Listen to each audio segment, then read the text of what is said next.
Government college Bundi में आपके सामने BSc part first year optics की यूनिट सेकेंड इंटरफेरेंस जो अपनी चल रही थी उसमें अपना लेक्चर लेकर के उपस्थित हूँ।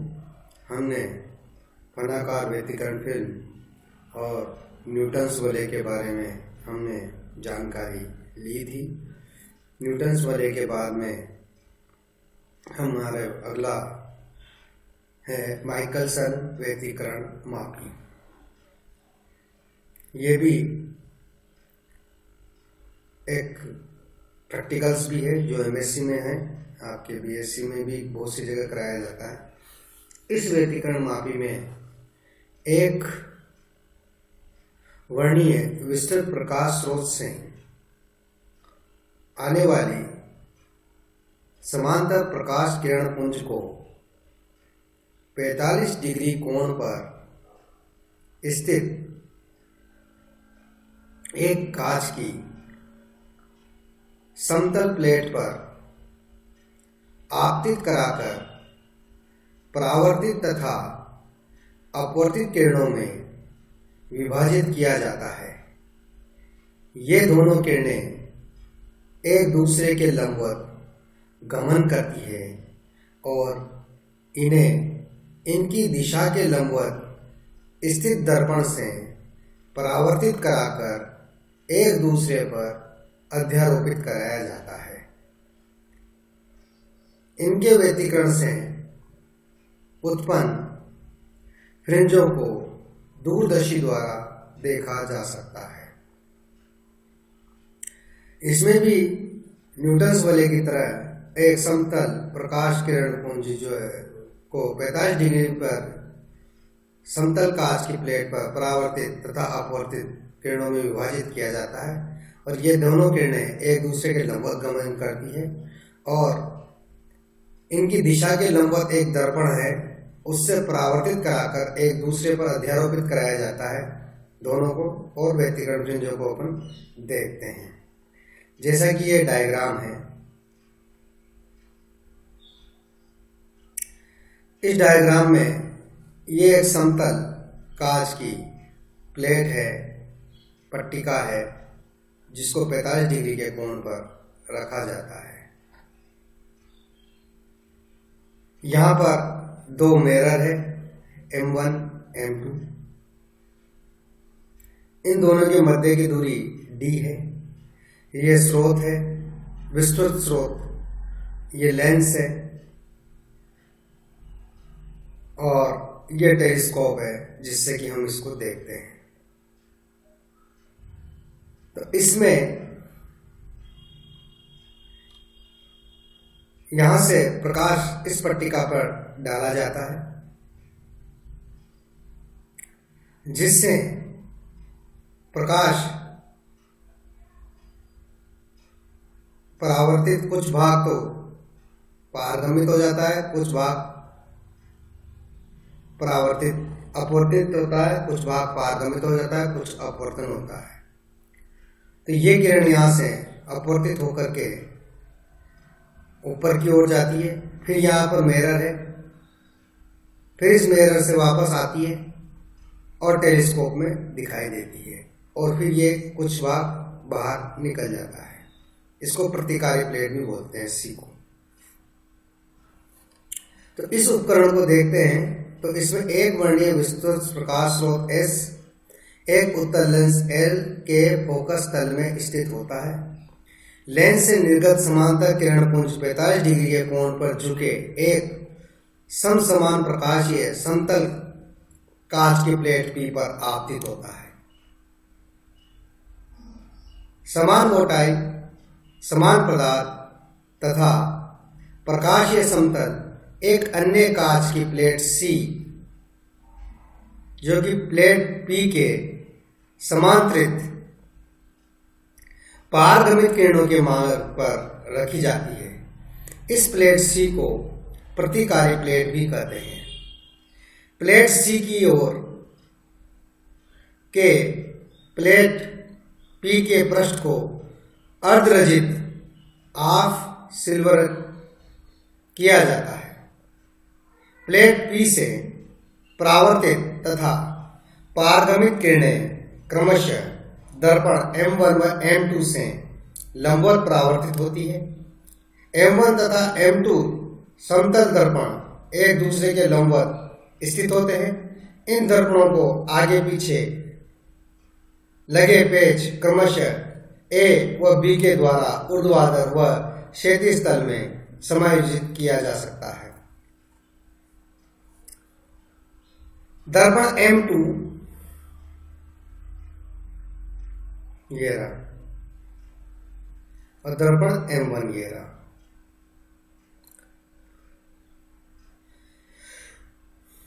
दर्पण M2 स्थिर रहता है और दर्पण M1 एक गतिमान प्लेटफॉर्म पर रखा होता है। इसमें एक उत्तम पेच का चूड़ी अंतराल 10⁻⁻7 की कोटि का होता है, जिसे आगे पीछे खिसकाया जा सकता है।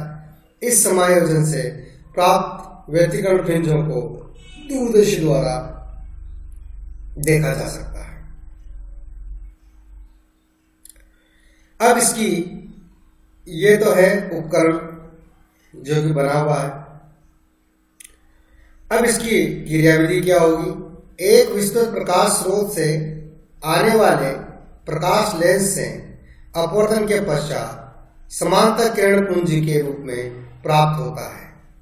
यह किरण पुंज जब अर्धरजित प्लेट P पर आपतित होता है तो आयाम विभाजन से इसका आधा भाग परावर्तित तथा शेष भाग अपवर्तित हो जाता है। परावर्तित किरण दर्पण M2 की ओर तथा अपवर्तित किरण दर्पण M2 की ओर गति करती है। ये किरणें दर्पण M1 व M2 से उसी दिशा में वापस परावर्तित होकर प्लेट P को पार कर OT मार्ग पर अध्यारोपित होती है। तो कुछ तो M1 की ओर अब परावर्तित हो जाती है और कुछ किरण M2 की ओर अपवर्तित होती है।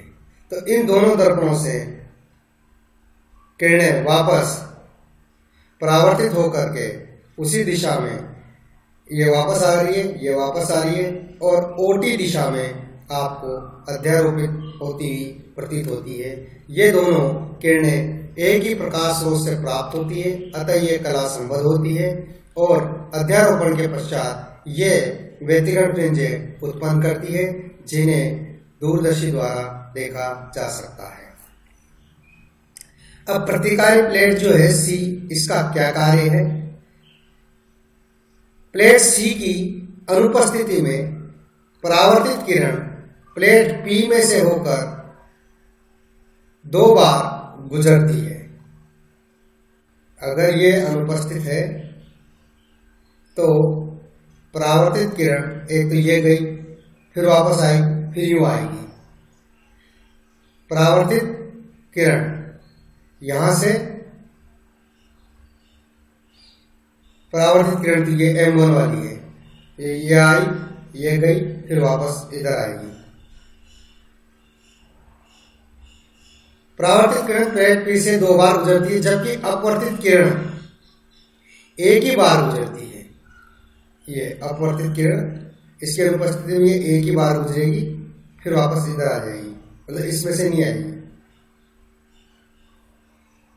इसलिए OM1 इक्वल टू OM2 दूरी होने के बावजूद परावर्तित किरण तथा अपवर्तित किरणों के प्रकाशीय पथ बराबर नहीं होते हैं। ये दोनों किरणों के प्रकाशीय पथ को बराबर करने के लिए अपवर्तित किरण के पथ में प्लेट P के समान मोटाई, समान पदार्थ, समान कोण पर झुकी हुई एक अन्य प्लेट C रखी जाती है। इसे प्रतिकारी प्लेट कहते हैं। इस प्रतिकारी प्लेट पर परावर्तित किरण तथा अपवर्तित किरण के प्रकाशीय पथ को बराबर करने का कार्य करती है। अब फ्रिंजों का रूप देखते हैं। ये S1 डैश S2 डैश 2 प्रकाश स्रोत, इनके मध्य की दूरी d है। ये दर्पण M1, ये M2 है। ये स्रोत से इस पर प्रकाश डाला, ये प्लेट P है, ये 45 डिग्री के कोण पर झुकी हुई है। ये S डैश है और ये परावर्तित होकर के M1 M2 के मध्य की दूरी ये आपकी d है।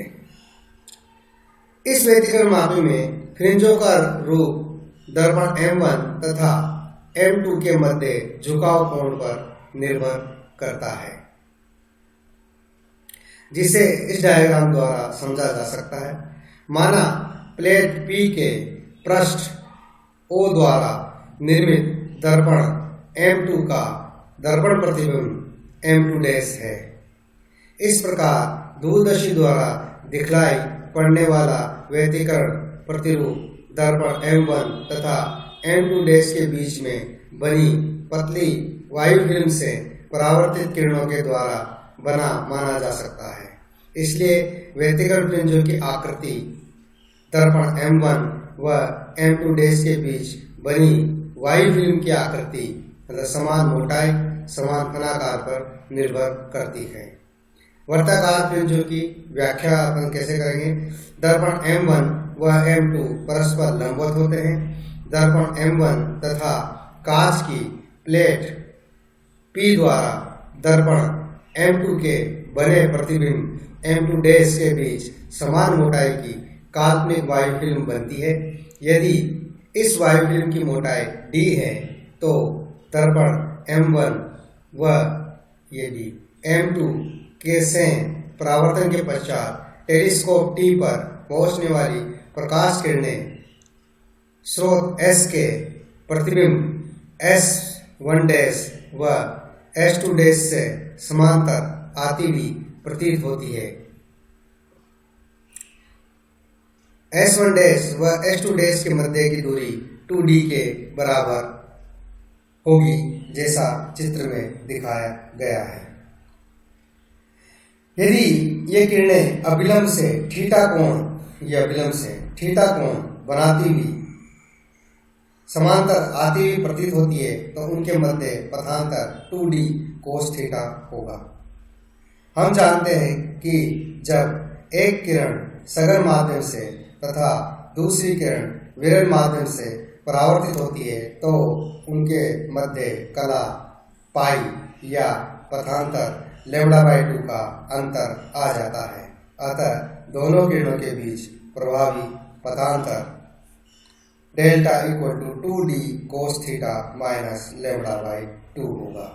यदि प्रभावी पथांतर delta 2d cos equal to 2d cos theta minus λ/2 equal to L है तो इसको पक्षांतर कर देंगे तो 2d cos theta equal to n plus 1/2 λ प्राप्त होगा। तो इस तरह की इसमें फ्रिंजें प्राप्त होती है। हो तो संपोषी व्यतिकरण से प्रदीप्त फ्रिंजें प्राप्त होगी। थीटा आनंती के वृत्त पर स्थित सभी बिंदुओं पर यही स्थिति होगी तथा प्रदीप्त फ्रिंज वर्ताकार दिखाई देगी। यदि प्रभावी पथांतर 2d cos theta minus λ/2 equal to n minus 1/2 λ है अथवा इसका आ जाएगा 2d cos theta equal to n λ है तो थीटा अनाति के वृत्त पर स्थित सभी बिंदुओं पर यही स्थिति होगी और अधिक फ्रिंजें दिखाई देगी। अब फ्रिंजों की त्रिज्या निकालेंगे। ये Rn है, यहाँ से इस केंद्र के मध्य की दूरी थीटा है और ये एंगल थीटा मध्य की दूरी d है। टेलीस्कोप और फ्रिंज के केंद्र के मध्य की दूरी। फ्रिंजों की त्रिज्या निकालने के लिए माना एनवी फ्रिंज की त्रिज्या Rn इक्वल टू O। एनवी फ्रिंज की त्रिज्या Rn है तथा OT इक्वल टू D है तो tan theta n equal to Rn बटा D तो Rn equal to D tan theta n। अधिक फ्रिंजों के लिए 2d cos theta n equal to n lambda तो cos theta n equal to n lambda upon 2d। तो अधिक fringe की त्रिज्या Rn इक्वल टू, यहाँ पर अपन ने डी और टेन थीटा एन की कोस थीटा एन ये आ गया, तो डी और ten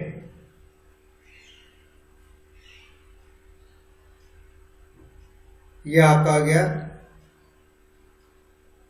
2d sec square theta minus 1 equal to tan theta होता है।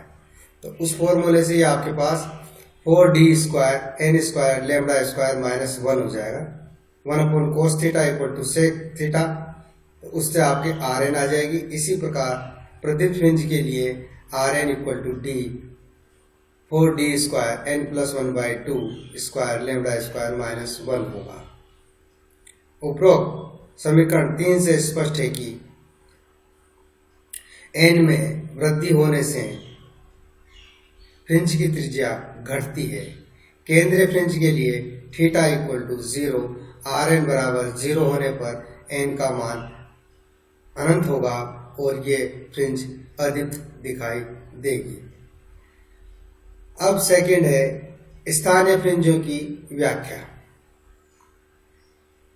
अब यदि जब दर्पण M1 व M2 परस्पर लंबवत नहीं होते हैं तो दर्पण M1 तथा प्लेट P द्वारा दर्पण M2 के बने प्रतिबिंब M2 के बीच आभासी फनाकार वायु फिल्म होती है। इस स्थिति के अनुसार दर्पण M2 व इसके प्रतिबिंब M2 की स्थितियां भिन्न भिन्न आकृति की समान मोटाई की स्थानीय फ्रिंजें बनती है। इन फ्रिंजों की आकृति से माइकलसन व्यतिकरण मापी को वृत्ताकार फ्रिंजों के लिए समायोजन किया जाता है। जब phi equal to not equal to 0 और delta D not equal to 0 है तो अति परवलयिक फ्रिंजें प्राप्त होगी, और जब फाई नॉट इक्वल टू 0 और डेल्टा डी तो इस रूप में जाएगी तो आपकी सरल रेखीय फ्रिंजें बनाएगी और ये विपरीत करने पर अति परवलयाकार फ्रिंजें बनेगी। इस तरीके से हम इनको दर्पणों की सहायता से फ्रिंजों का समायोजन करते हैं। अब इसके जो आगे है वो आता है आपका माइकलसन व्यतिकरण मापी के अनुप्रयोग, जिसको हम अगले लेक्चर में देखेंगे। तब तक आप इसको पढ़ते रहिए, देखते रहिए। धन्यवाद।